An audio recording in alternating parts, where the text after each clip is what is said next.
Durante décadas, uma frase encerrava qualquer esperança. A lesão medular é definitiva. Sem talvez, sem exceção, sem retorno, o cérebro envia o comando, mas o corpo não responde. E, segundo a ciência, depois de alguns meses, praticamente não havia o que fazer. Todos os anos, até 500 mil pessoas no mundo entram nesta estatística. No Brasil, milhares de novos casos. Cada número é uma vida interrompida, um futuro reescrito, uma nova realidade imposta, porque o consenso era claro. O sistema nervoso central adulto não se regenera. Neurônios não crescem de novo. Axônios rompidos não se reconectam. Circuitos desligados não voltam a funcionar. Era uma certeza científica, até começar a deixar de ser. Nos últimos anos, 2 caminhos completamente diferentes passaram a desafiar esse consenso. Um deles não tenta consertar o fio rompido. Ele treina o cérebro para se reorganizar. O outro tenta reconstruir a própria via interrompida dentro da medula. De um lado, pacientes classificados como paraplégicos completos, apresentando sinais neurológicos anos depois da lesão. Do outro, uma substância experimental aplicada horas após o trauma, com relatos que deixaram até equipes médicas incrédulas. E então surgem perguntas que até pouco tempo atrás pareciam absurdas. O cérebro adulto pode realmente mudar fisicamente depois de anos sem movimento? É possível reverter a atrofia cerebral apenas com treino? Um andaime biológico pode estimular axônios a crescer novamente? Estamos diante de uma revolução silenciosa na neurohabilitação. Ou ainda é cedo demais para acreditar?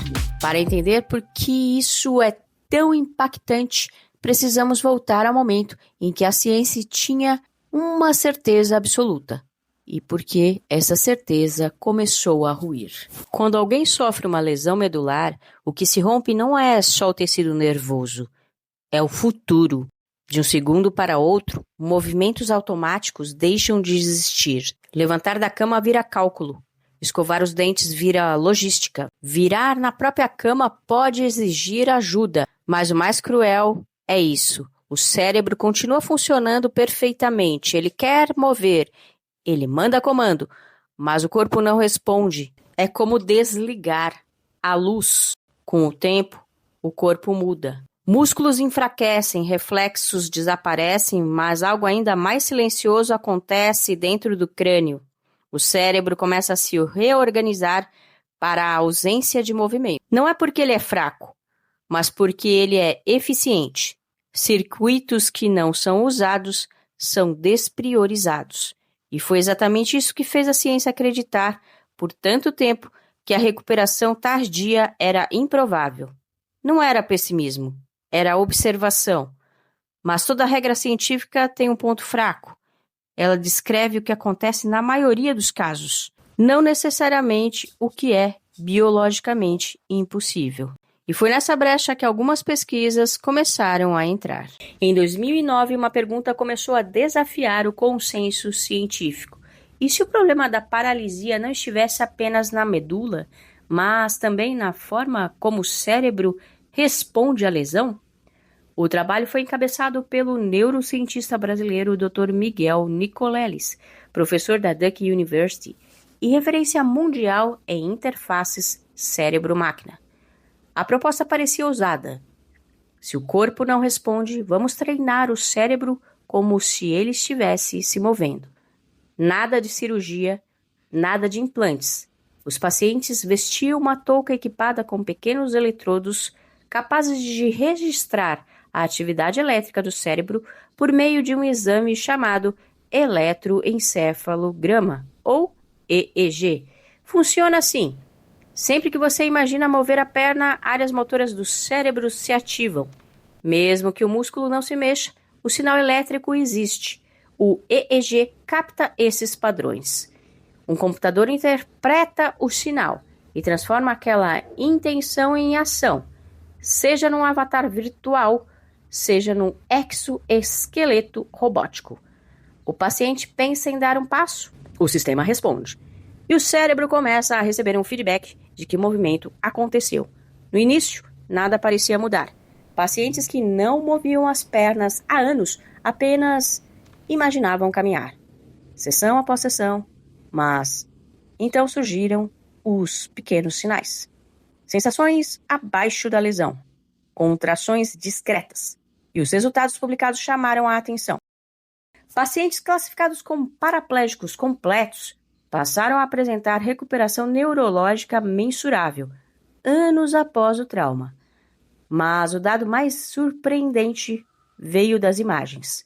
Ressonâncias mostraram reversão parcial da atrofia nas áreas motoras. O cérebro adulto estava mudando fisicamente. Não era apenas adaptação funcional, era reorganização estrutural. E isso abriu uma pergunta ainda mais provocadora.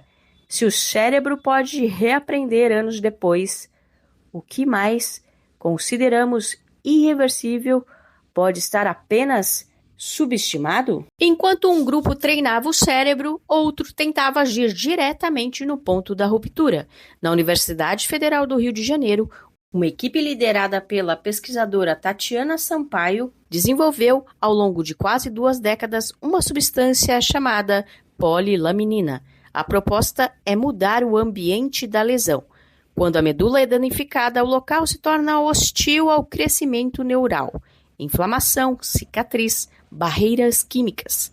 A polilaminina funciona como um tipo de andaime biológico, oferecendo suporte para que os axônios, os fios que conduzem o sinal do cérebro, possam crescer novamente. Mas a teoria é outra coisa. O que realmente chama atenção são os relatos. Em uma reportagem exibida pelo programa Fala Brasil, foi apresentado o caso de Bruno. 7 anos após um acidente que o deixou tetraplégico, ele relembra o momento inicial. Bem triste, assim. É desesperador, né? Você tentar fazer qualquer coisa e não conseguir se mexer. Eu nem sentia, assim, tipo, se alguém apertasse o meu pé, eu não sabia o que estava acontecendo. Segundo a reportagem, ele recebeu a aplicação da substância menos de 24 horas após o trauma. Depois, vieram 2 anos de fisioterapia intensa. Hoje, ele aparece andando, treinando, realizando atividades físicas. Ver alguém que foi classificado como tetraplégico voltar a se movimentar naturalmente provoca impacto imediato. Mas aqui é fundamental manter o equilíbrio. O estudo ainda está em fase clínica. A própria Anvisa informou que, embora os resultados de laboratório sejam promissores, ainda não é possível afirmar segurança e eficácia definitivas. Isso significa que não estamos diante de um tratamento aprovado, estamos diante de uma pesquisa em andamento. Mas o fato de existirem casos como o de Bruno já muda uma coisa importante. A certeza absoluta começa a perder força. E quando 2 frentes diferentes, cérebro e medula, começam a mostrar sinais de reversibilidade, a pergunta deixa de ser "é impossível?" e passa a ser o quanto ainda não entendemos sobre a capacidade de recuperação do sistema nervoso.